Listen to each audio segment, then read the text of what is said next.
Good afternoon. My name is Larry Klayman. I'm the founder of both Judicial Watch and now Freedom Watch. I'm a former federal prosecutor.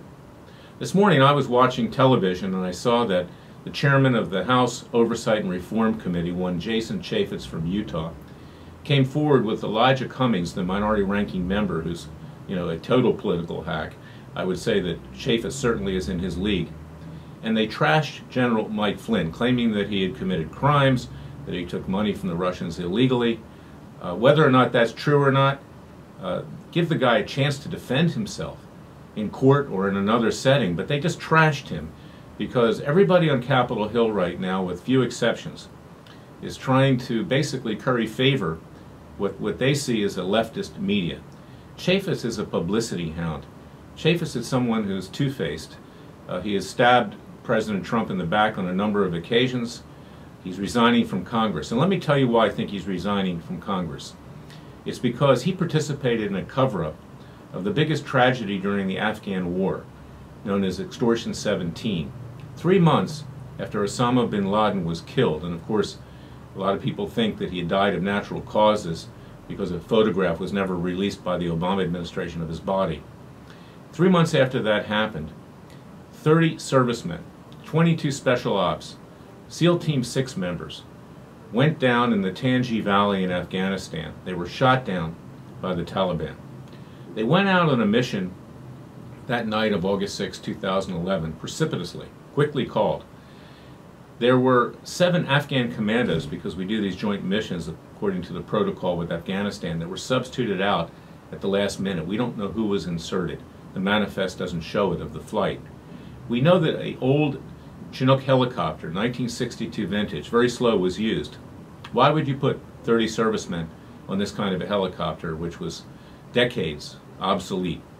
They were sent into battle, and the military claimed there were no eyes in the sky. Eyes in the sky is when you have an aircraft overhead that's observing what's going on to give the combatants a chance to know what's going on so they can react. In fact, there was eyes in the sky, and I'll get to that. The crash occurred because an RPG came up and hit the helicopter, which was hovering 13 minutes over the crash site for no apparent reason. In fact, those in the eyes in the sky, the C-130, an individual by the name, a highly decorated Air Force targeter by the name of Joni Marquez, and her pilot saw what was going on. There was no need to continue with this mission as they saw it, because the Taliban were retreating. And in fact, they tried to call it off and no one responded from high command. The combatants that were on that airplane, the SEAL Team 6 and the other special ops, were prevented from firing first according to Obama's rules of engagement at the time. Only when you were shot at by a Muslim could you fight back. And that's why you have such a high loss of life in the Afghan war, the largest per capita of any war America's ever fought. To make a long story short, we went to Chairman Chaffetz when he was vice chairman of the Government Oversight and Reform Committee. We worked with his so-called staff, who were supposed to be uncovering the reasons for the crash, because they were never given to the families. We represent the families of Charles Strange, of Doug Hamburger, and Sid Dugandara, all brave hero sons who died in that crash. And it was covered up. That hearing was a complete sham, a joke. No questions were asked about the cause of the crash. It was just a tribute to their deaths. And at the end of the hearing, Chairman Chaffetz, in these false crocodile tears, claimed that he was concerned about what went on. He came over to the families afterwards, and I asked him, I'm the lawyer of the families, I said, what are you going to do now, Chairman Chaffetz? We didn't get any answers. And he just walked off. Well, we know that Joni Marquez, this valiant woman, this decorated Air Force targeter, this young lady who's been suffering now for years, finally has come forward. She has been emotionally scarred by this, but she's a brave hero. And she explained exactly what happened, and you can find that on our website at freedomwatchusa.org. She did that to Circa News, to John Solomon and Sarah Carter, 2 very fine reporters. And she actually had told Chairman Chaffetz after the hearing of what happened, but he didn't follow up on it. He just covered it up. And this is actually criminal in nature. It's a cover-up. It's a criminal cover-up. It's an obstruction of justice. It's a denigration of our fine servicemen who gave their lives for this country.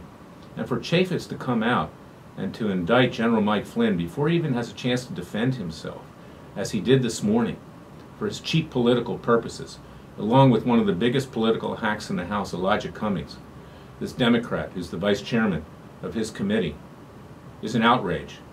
And we are going to be filing an ethics complaint in front of the House Ethics Committee against Chaffetz.